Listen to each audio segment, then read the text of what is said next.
All right, welcome back to another episode of the Cameo Podcast. Back at Motivo, because it's one of my favorite spots to record. Exciting time. You know, we got legalization tomorrow. We're recording this on the 16th. 17th is tomorrow. Cannabis will be legal in Canada, and so I reached out to one of the proprietors of one of the two private retail cannabis stores that are currently in process of getting approved. I'm sitting with Chris of the Commodore, but now Fior Fresco. Is that correct? Yes, Fiore Fresco. So that's how you say it? Yeah, Fiore Fresco, yeah. Or fresh flower. That's right, in Italian. Yeah. Which is a very very elegant name, right? Because, you know, when a cannabis smoker says, what do you use? You could say, oh, I dab, I eat, drink, whatever it be, or you smoke flower, right? So where did the name come from? I guess all in the initial idea process of opening up the shop. You know, it's one of the more exciting things to think about is coming up with a name. We had a whole list of names. We had Camsterdam, we had Leaf Relief Supply Co., West Coast Cannabis. The list went on. Really kind of generic, cliche, punny kind of names. And that's just it, because as soon as I Googled any of them, something would come up. There was a name or a corporation or something in Vancouver or in the States. It seemed like there was a lot of illegal dispensaries already operating under many of the names that I had on the list that me and my partners were talking about. But we're all Italian. Chris Monteleone, Dino Bernardo, Justin Cazzetto, Fiore Fresco. It just makes sense.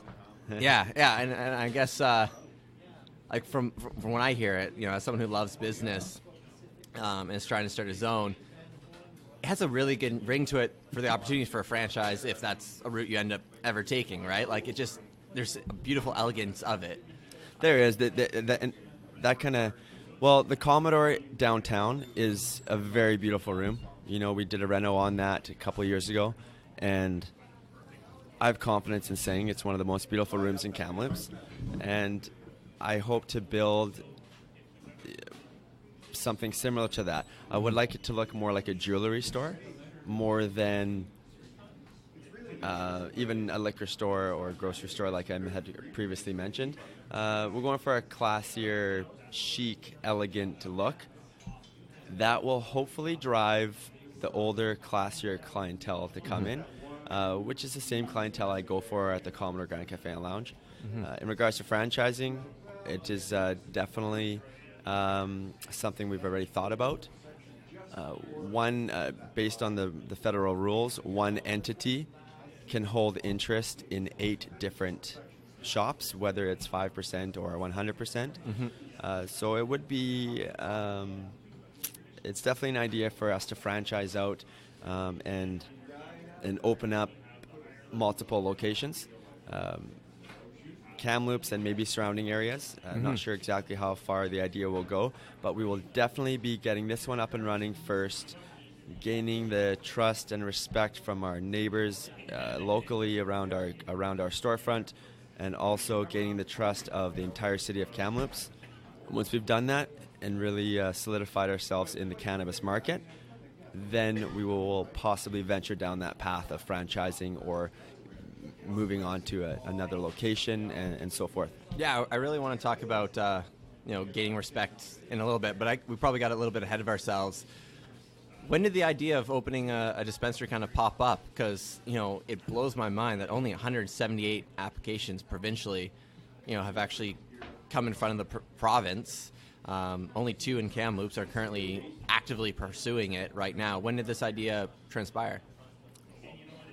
Well, it's with this industry becoming legal, as soon as that rumor started to be talked about years ago, I immediately jumped on board.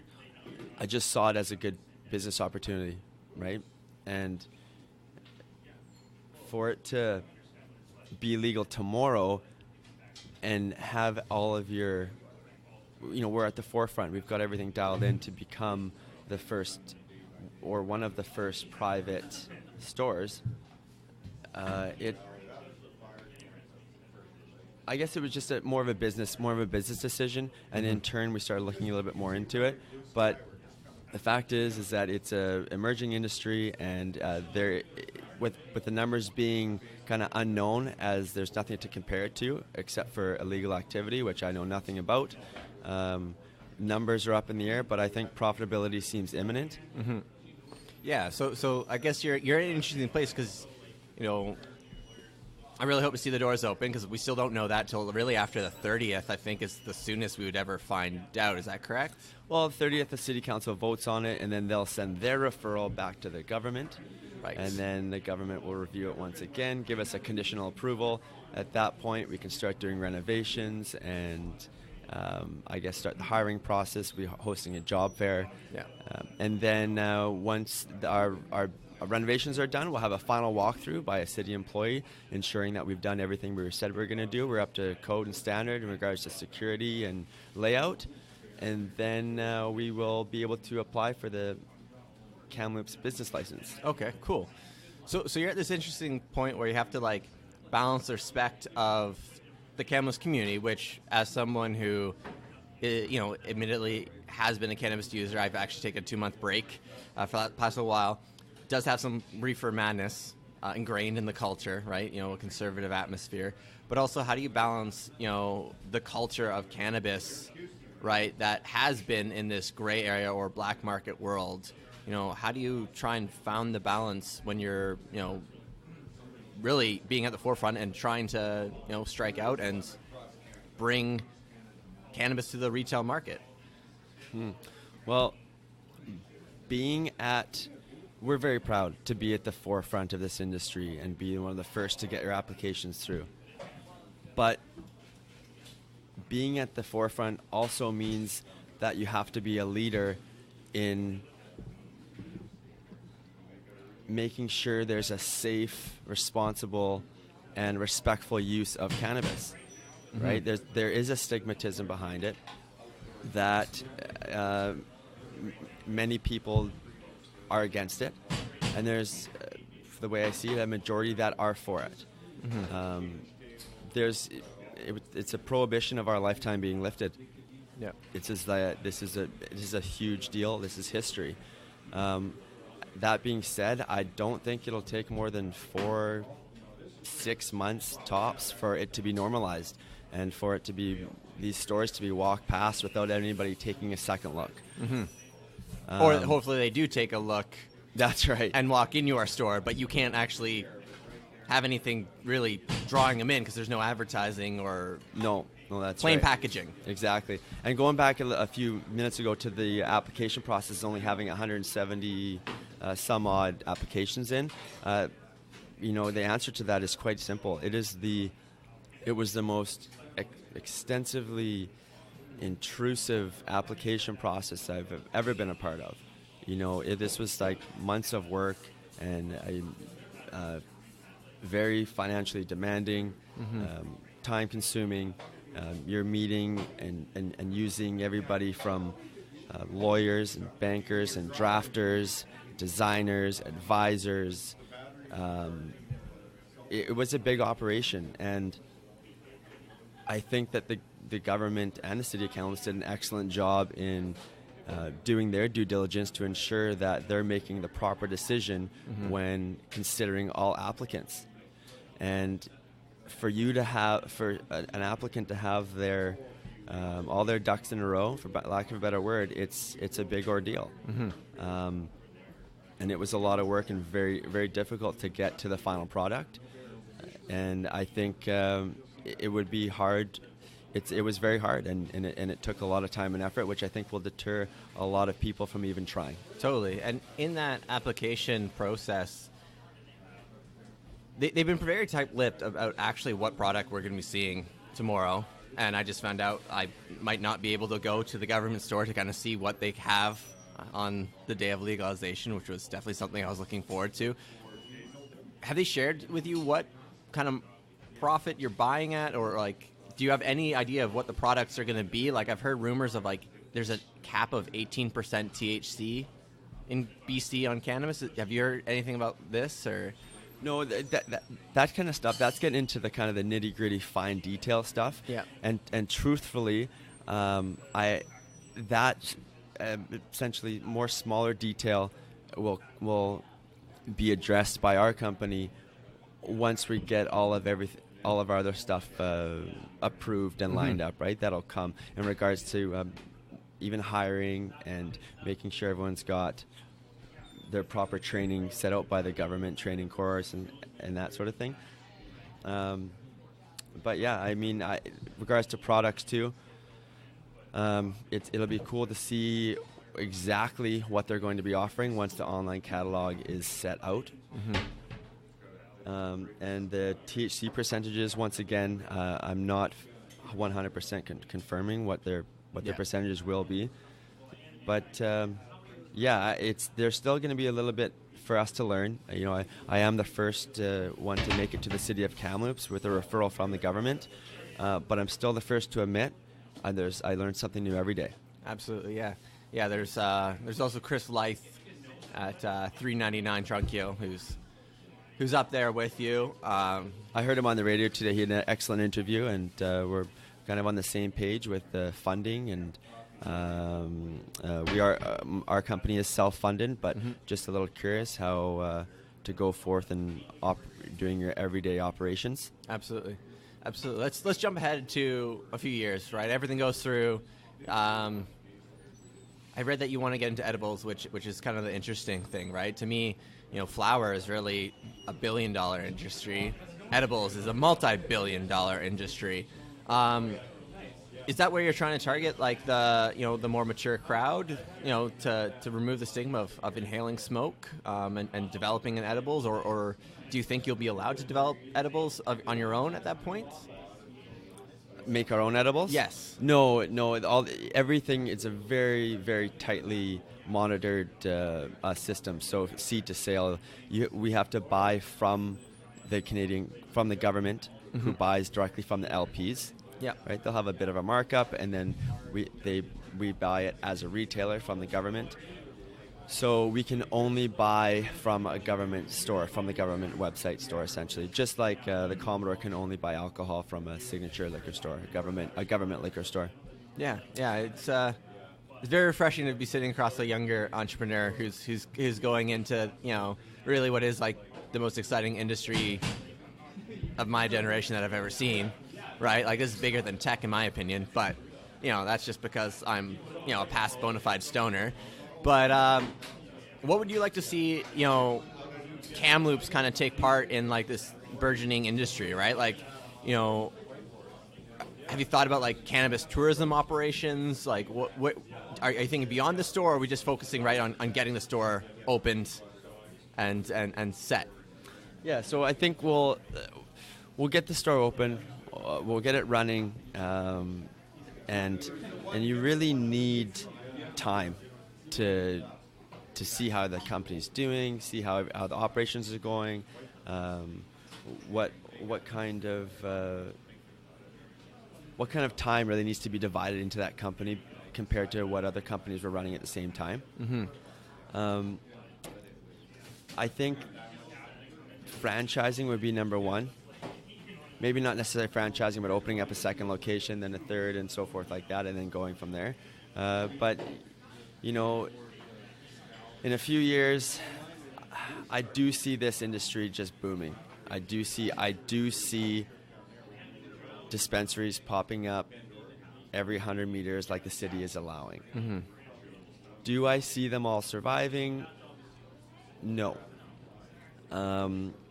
Much like the food industry, in 2017-18 in Kamloops, you'll see that we have a very large amount of eateries per capita. And it seems as though every time a new restaurant comes to town, one has to shut down. And I've kind of noticed that trend over the past 12 years, being in the heart of downtown, the Commodore. I see what's happening around us, and all over the city for that matter. But I think 178 applications so far. I think we will see a lot more, especially in Kamloops. But I think it's going to be quite a cutthroat business, and especially as a small business trying to compete with the large enterprises. Yeah. They have buying power and, more upfront money, right? Totally. Backed by the government. So I guess as a small business, we just got to stick to our stick to what we do and be aggressive in our customer service. And yeah. Well, you brought up you talked about your store, the Commodore. Sorry, your restaurant, the Commodore Lounge. I'm not sure what your exact preference is, because it's all of that. It's restaurant, lounge, dance nightclub, hall. It's everything. Bar. Yeah, we have fun there. We have fun. I've had fondue restaurant, lunch, dinner. Yeah, it's everything. It transforms as the day goes on. Very vibrant crowd there, just like at Motivo.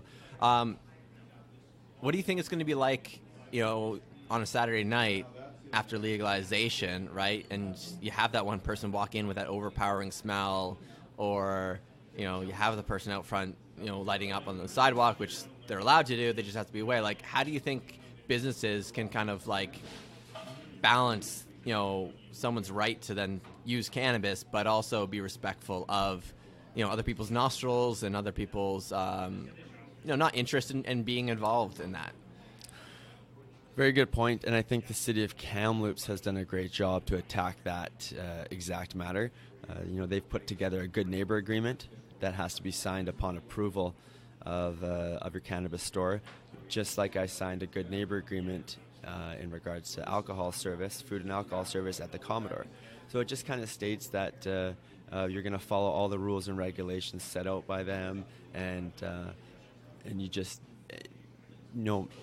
in regards and not letting anybody smoke in or around the front door where there's children around.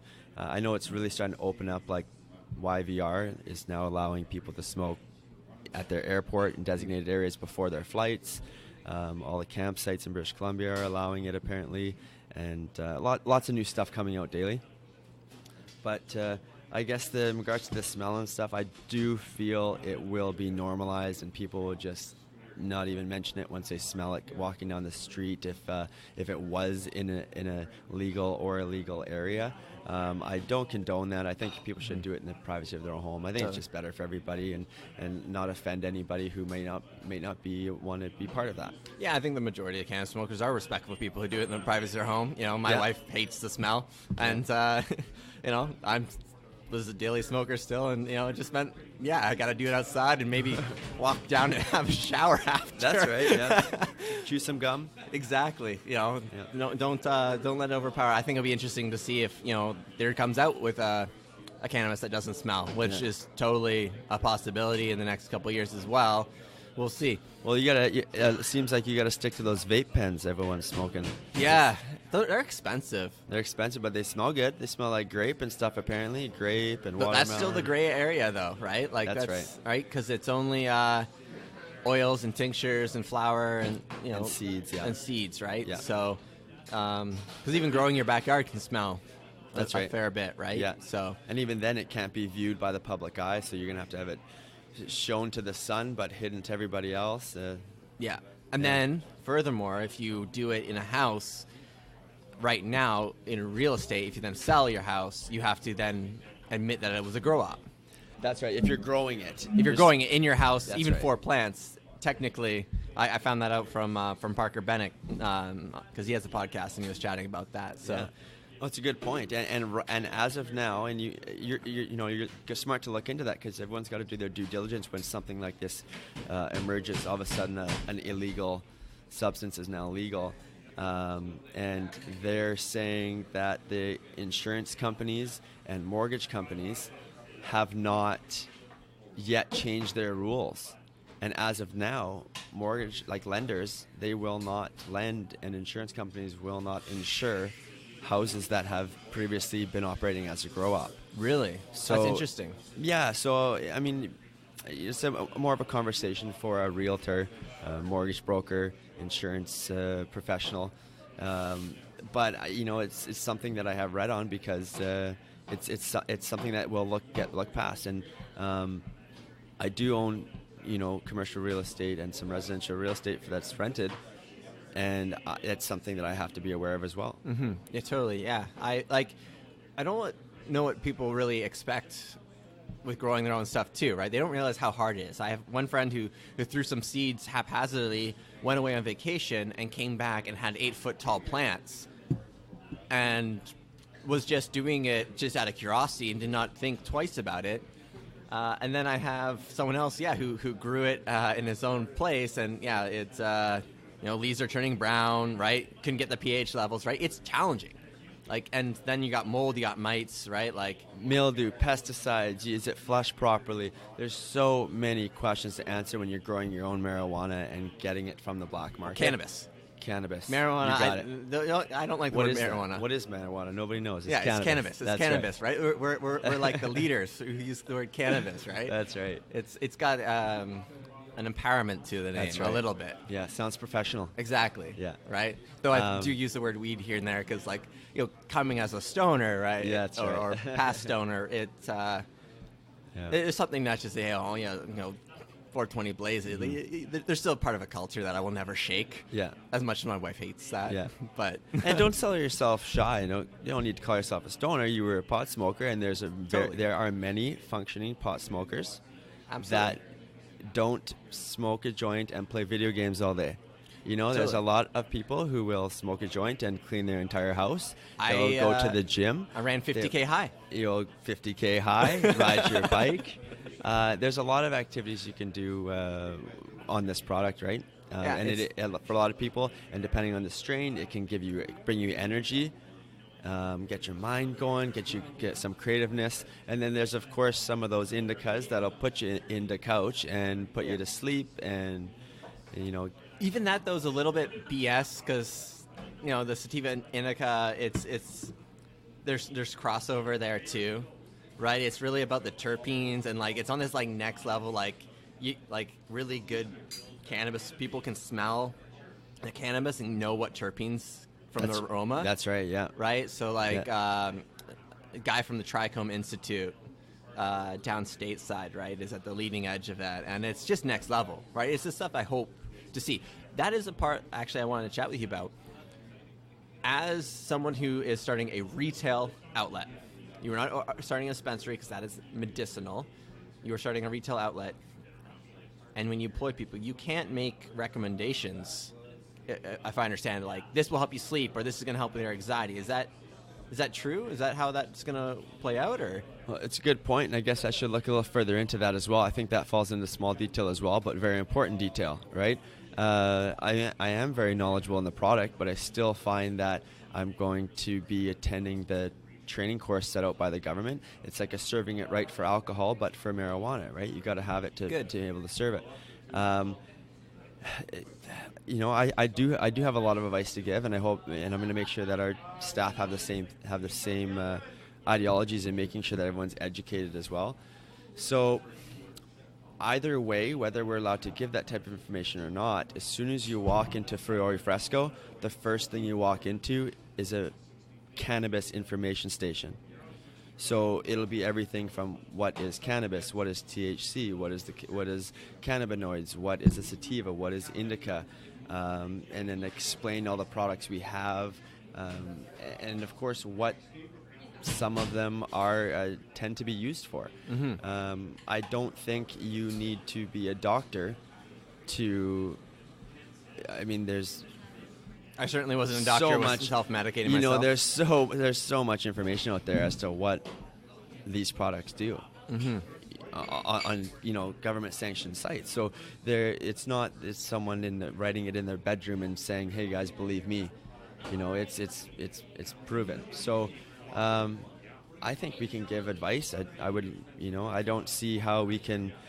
Put it this way, I give lots of advice on the alcohol I serve at the Commodore, right? Mm-hmm. What does it taste like? What does it mix well with? If you have too much of this one, it might give you a headache because there's lots of sugar in that one, in this alcohol, right? So I want to be very familiar with the product and be able to tell people exactly what it's going to do and how it's going to help them and how it's going to benefit them in a recreational way, because very true, we are not medicinal in any way, shape, or form. Yeah, and so I'm in the point where I'm trying to turn from a self-medicating person to turning into a recreational choice, right? I'm choosing not to drink alcohol anymore because that doesn't go well with me. But yeah, I love myself some cannabis. And well, Chris, thanks for chatting with me. Anything else you want to chat about? Anything that we haven't spoken about already? Oh, I can talk about this all day. Me too. It's fun. I'm really excited about it. I think it's going to be a thrill. I partnered up with two absolute beauties, Dino Bernardo and Justin Cazzetto. Dino's pretty much a part of everything in Kamloops. He runs the Kamloops Junior Broncos Football Association. He's part of the RIH Foundation. He's the president of the Downtown Business Association. The list goes on. He's part of a lot, and he gives back to the community a lot. Justin Cazzetto's the same way. He owns a couple companies in town. He also runs fuel supplements up in Sahalee, and they do a great job in what they do. And I know who Justin is. Yeah, we're all retail. We're all in the retail industry. So between the three of us, we got Justin and Jay at Fuel. Is that right? No, I think that's who they. Something like that. Yeah. They're up by Sahalee. That's right. Yeah, exactly. They're up in Sahalee. They'll be by the first government ran store. Yes. Yeah. I've spoken to them in the past. Yeah. I know who they are. Good guys. Young guys as well. Yeah, absolutely. Yeah. So Dino and Justin grew up together, and I've known both of them for my whole life pretty much as well, since I could start remembering things. I guess about 7 or 8 years old. Family friends, right? Cool. Yeah, no, it's good. I hope to see you. Come visit. Tell your friends. Yeah, you really can get a better collective of kind of Kamloops people to kind of break the stigma and stuff. And I wish you all the best. And thank you, Chris, for making the time to meet with me. And yeah, I'll have this podcast out by tomorrow for legalization. Whether I make my way out to the government store tomorrow is yet to be seen. I was hoping to take part in the festivities, but yeah, where can people learn more? Do you have any literature out just yet, or you're still? Not quite. Once upon approval, a lot more information will come out about Fiore Fresco, and we'll start attacking marketing. Which is not marketing, no advertising. Yeah, we'll do whatever we can. Yep. While following all the rules and regulations set out by the local municipality and the federal government. Perfect. So we'll follow the rules, regulations, but we're gonna make a really good go at this, and we're gonna have some fun. Awesome. Well, thank you, Chris, and looking forward to see your store open on the North Shore, because the North Shore is the best shore in my opinion. But thank you once again for tuning into Cameo Podcast. If I could ask one thing, is please subscribe. I'd appreciate that, and have a wonderful day. All right. Thank you, my friend. What a blast.